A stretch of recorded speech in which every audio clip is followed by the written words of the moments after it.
মুমিন তো তাকে বলে যার পরিপূর্ণ আস্থা আছে কার উপরে? নাকি এই বিশ্বাস আছে যে জনগণ ক্ষমতার উৎস? তাহলে তবে মুমিন না মুশরিক? মুশরিকের ঈমান বাদ দেন। মানুষের শক্তি হচ্ছে আওয়ামী লীগের শক্তি, জনগণই হচ্ছে আওয়ামী লীগের প্রভু। আপনার ঈমান থাকা লাগবে নির্ভেজাল। আলা কুল্লি শাইইন কাদির, সব কিছুর উপরে একজন আছেন। এই জন্য আল্লাহ বলেন, নবী আপনি হতাশ হবেন না, ভেঙে পড়বেন না, ভয় পাবেন না। ওরা যাতে ষড়যন্ত্র করছে আমি আল্লাহ ওদের ঢিল দেই, ওদের ছেড়ে দেয়, কিন্তু আমি আল্লাহ পাক মানুষকে ছাড় দিলেও ছেড়ে দেই না। চূড়ান্ত ভাবে ছেড়ে আমি আজও কাউকে দেয়নি। কিয়ামত পর্যন্ত কোন জালেমকে আমি চূড়ান্ত ভাবে ছেড়েও দেব না। আল্লাহর সুন্নাত পৃথিবীতে যুগে যুগে চলে গেছে না যায়নি? কদ খালাত মিন ক্বাবলিকুম সুনান, আল্লাহর সুন্নাত নিয়ম হচ্ছে গত হয়ে গেছে যাদেরকে আল্লাহর নির্ধারিত শাস্তি তাদেরকে ধরেছিল। আল্লাহর ওই শক্তি এখন একটু কম, এই জন্য কিছু বলছে না। আল্লাহর নীতি হচ্ছে মানুষকে ছাড় দেওয়া, কিন্তু ছেড়ে দেওয়া না। ফামাহিলিল কাফিরিনা আমহিলহুম রুয়াইদা, মানুষ বাড়তে যখন থাকে ওরে আমি আর ঢিল দেই, যা বাড়, তুই কত দূর বাড়তে পারিস বাড়, আমি কিন্তু চাবি হাতে রেখে দিয়েছি। কথা বলেন ঠিক? আল্লাহ এতক্ষণ পর্যন্ত তার বড়ত্বের, বিশালত্বের, শ্রেষ্ঠত্বের কথাগুলো বলছিলেন।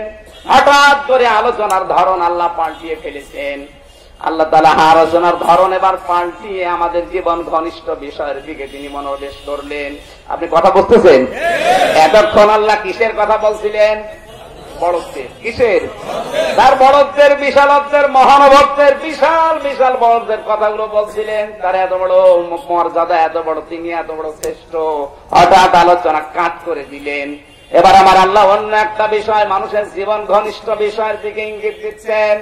আল্লাযী খালাকাল মাউতা ওয়াল হায়াতা লিয়াবলুয়াকুম আইয়ুকুম আহসানু আমালা। আল্লাহ তাআলা বলেন যে আমি এত বড়, এত মহান, এত শ্রেষ্ঠ, এত মর্যাদা সম্পন্ন, আমার আর একটা দায়িত্ব না বলিয়ে যে আমি আল্লাহ তোমাদের মউত আর হায়াত বানিয়েছি। আমাদের হায়াত আর মউত বানিয়েছে কে?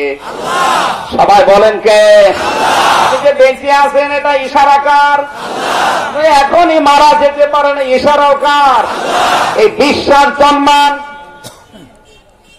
আল্লাহ বলেন আমি মউত আর হায়াত বানিয়েছি। আগে মউতের কথা, পরে হায়াতের কথা কেন দিলাম জানো? পৃথিবীতে মানুষ যেন এই বিশ্বাস তৈরি করে যে আর যাই করি, আমি যত উপরে উঠি, যতদিন ক্ষমতায় থাকি না কেন, আমার মরা লাগবে। এখানে আল্লাযী খলাকাল হায়াতা দেয়নি, আল্লাযী খলাকাল, একবার বলেন আল্লাযী খলাকাল মাউতা দিয়েছেন। এই বিশ্বাস আপনি তৈরি করেন। আপনি যত উপরে ওঠেন না কেন, যতদিন আপনি ক্ষমতায় থাকেন না কেন, এই বিশ্বাস করা লাগবে যে আল্লাহ আমার তো মরা লাগবে।